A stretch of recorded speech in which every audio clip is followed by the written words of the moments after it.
Welcome to the Consistently Performance Podcast, where we're focused on helping athletes and coaches strengthen their soft skills of leadership and mental toughness. I'm Dr. Cassie Preston, and today we got Brad Malone coming on again. And it was a great episode where we dive in again more into his mindset about his why and the importance of reflecting on this question and whether you live to play or play to live. So there's a lot of great takeaways here, good reflection on the big picture of our mindset and our ability to be present in the moment and reach our potential as an athlete. I hope you enjoy. See you in the next episode. Campoli trying to clear it. Burrow shoots, scores!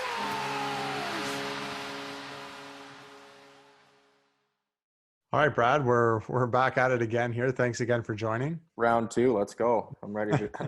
I got 3 cups of coffee this morning instead of 2, so I'm fired up. Yeah, and today's focus is going to be a lot about our why, like an athlete's why, a player's why they're playing in the first place, and how that changes, why it's so important.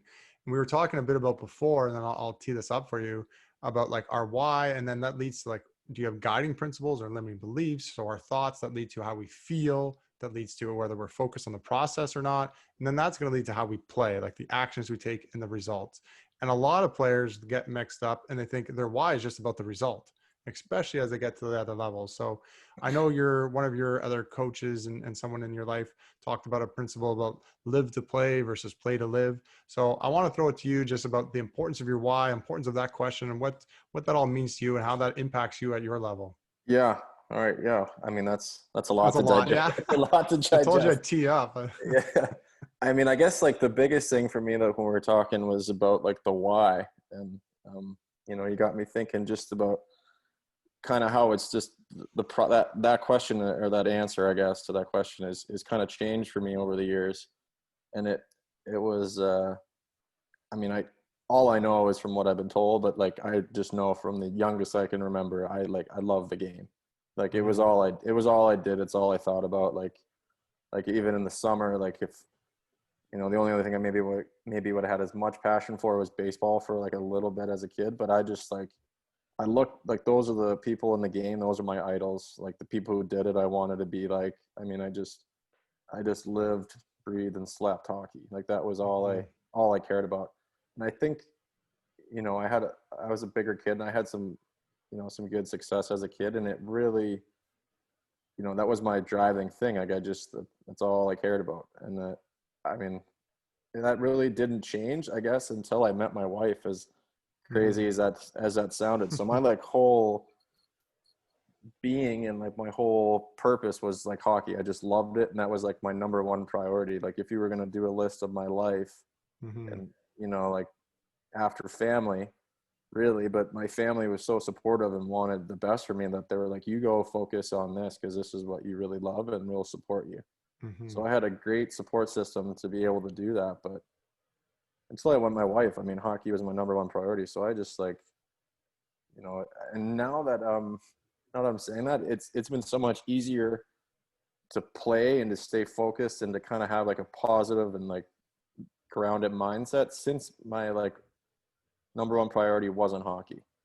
And I don't know if that's like because I was like almost too obsessive over the game, but it's like it's really been good for me to kind of step back and just put it, just a little bit on the back burner. Yeah. And I think there's 2 big things to take out of that. One, is first, and I say this a lot, there's always more to us than just being a hockey player. There's nothing wrong with having most of your identity wrapped around with just being it, but it is healthy to kind of take a step back, see other things as part of your life and grow. Cause then it's like, one of the problems, and I've seen this with high achieving athletes and hockey players, like, well, if I fail and I make a mistake and don't achieve this goal this year or don't put up the points, that means I'm a bad person, not just which is like extraordinarily. And then like, that's some unhealthy pressure, and it's not true.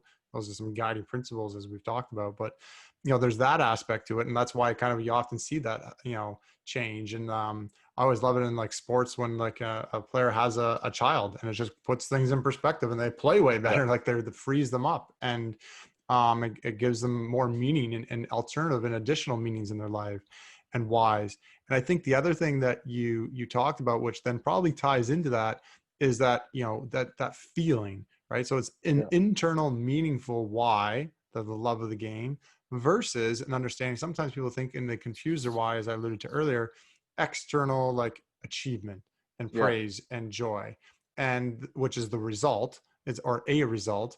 And sometimes that becomes a dominant reason why, especially at they get to the pro level or at the higher levels, becomes a bigger and bigger thing. Like, well, I gotta get to the NHL, I gotta do this. So not sure you want to definitely touch on that Yeah. second part, because I know we were talking that's a big one for athletes to understand. I mean, I'm glad I wrote some things down here, but like when you say like, I guess I got, like you said, I got married to the result or Mm-hmm. my individual results, and kind of like, the path that people have drawn, like you're going to go here for this many years and you're going to do this and do that. And you should be, the guys who've done it before have had this many points, and this is, Mm-hmm. what they took at school. And I kind of got married to the result. And then when I didn't achieve those results, I started to like doubt myself. Mm-hmm. And then like, when you go back to what I was saying, like the only thing I like really cared about and believed in was hockey. And the game itself was like, it was like a shitty girlfriend. It was like not, it was making me, it just wasn't doing anything good for me, and Yeah. it was like, it took me a long time in that, like the Hockey Tough book and like other Mm-hmm. things to like really, figure that out, that it was like, let's go back to the core and like build from there and stop worrying about things you can't control. And that's like one of the biggest things too for me, is when we were talking about earlier, it's like, you got to really understand that as like, it's a huge factor. Like this Yeah. game there's a ton of like variables that you cannot control. Yeah. So it's like, it's best not to waste your time with it. Yeah. And when your why is all obsessed and married to the results, it's Yeah. hard to stop focusing on them, right? Like I Yeah. use the I didn't even example. know. I didn't even Yeah. notice. Yeah. You Like, don't I even just notice. It's thought, just, I thought it was normal. yeah. And then, and that's like my favorite example is like a forward or any athlete, but like a forward is like really feels like he needs to score. I got to score. Makes it harder to score, right? Like, Yeah. so one of the other ways to kind of think of that is like, so many people are worried about what other people think, or, worried about getting that criticism. And that becomes, because again, they're so tied up there. And if that's where their why is tied into, it's like learning to let go and stop seeking others' praise. Like you said, married to the result, do it the way everybody else did it. I got to do it this way, instead of Yeah. like, who do I want to be? Like, why am I playing? And like, be the player that you want to be. I know we talked a bit about that as well. And the importance of that kind of mindset. And again, stemming from having that intrinsic feeling and meaning, and reflecting on your why. You want to maybe add to that as well?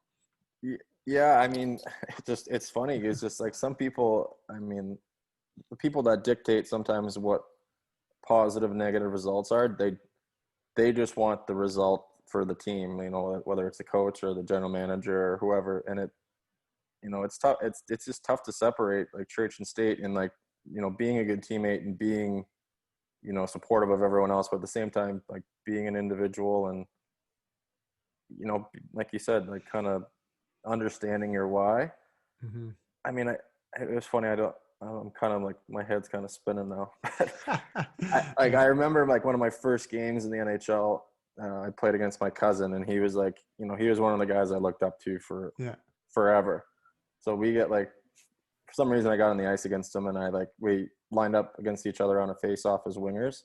And we just like, we didn't like make any eye contact, but like when we like bumped into each other, we like kind of smiled, because it's been something we've been doing our whole life.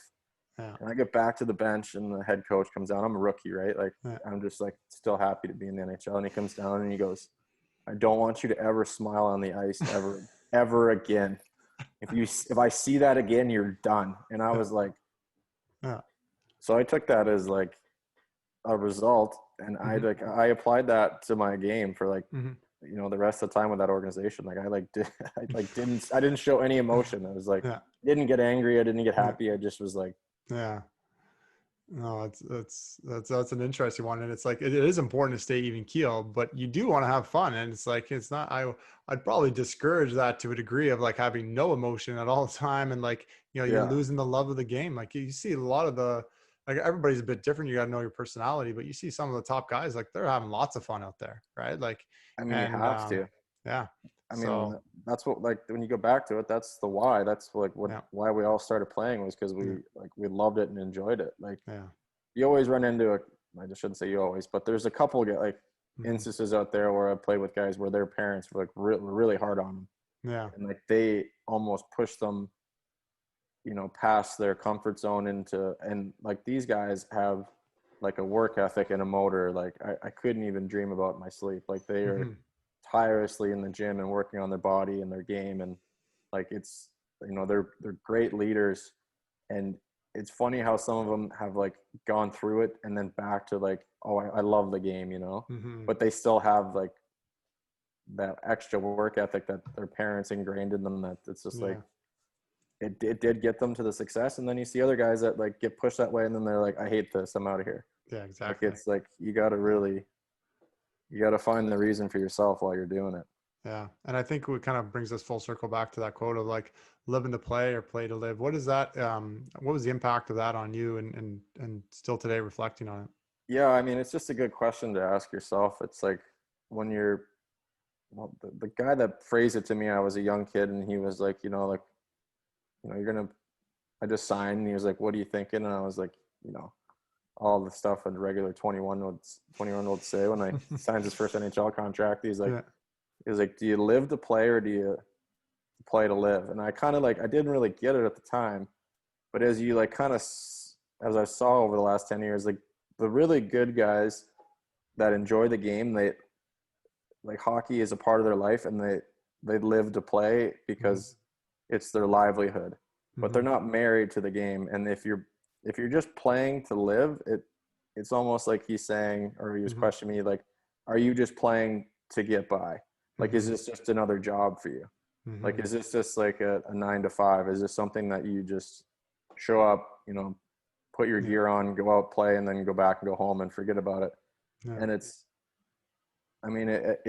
can be for some guys and they're really good at it and they have great careers, but he's like, the way I played and the way I had to play, that I had to play with so much passion that it was like, if I was going to take that approach, it just would have ended my career a lot shorter than it's been. So, and you just, the happiness part of it too. Like you got to love to live to play. Like, I guess, like you got to really enjoy the process and like, it can't feel like work and it shouldn't be work. Cause if it is, it's just a job and it's still a game. Yeah.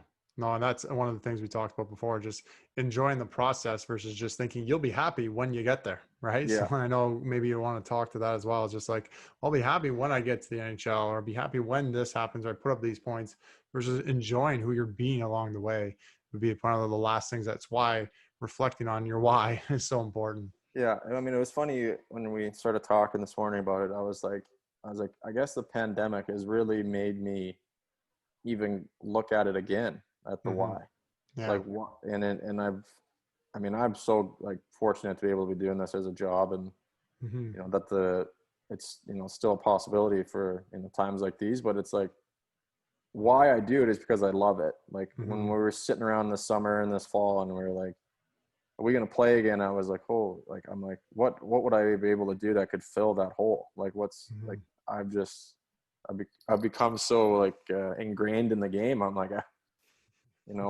It's nuts. It's a great question. So now that I'm like able to do it again and our season's starting back up, I just appreciate like the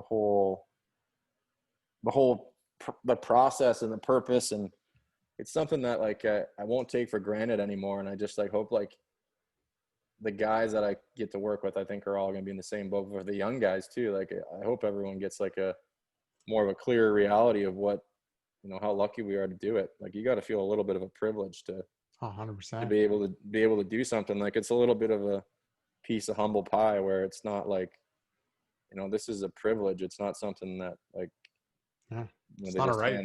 No, it's not. And like the passion can be there for everyone. But if, you do get the opportunity, like you should be happy that you're in this situation and not like take it as stress, like enjoy the game, enjoy like, I'm just excited just to get on a bus for like 8 hours and play cards with the guys. Like, I'll have to wear a mask, but like, those are the little things in the game that you got to like soak in and appreciate. And then like you talk to the guys that retire, they're like, I just miss the guys.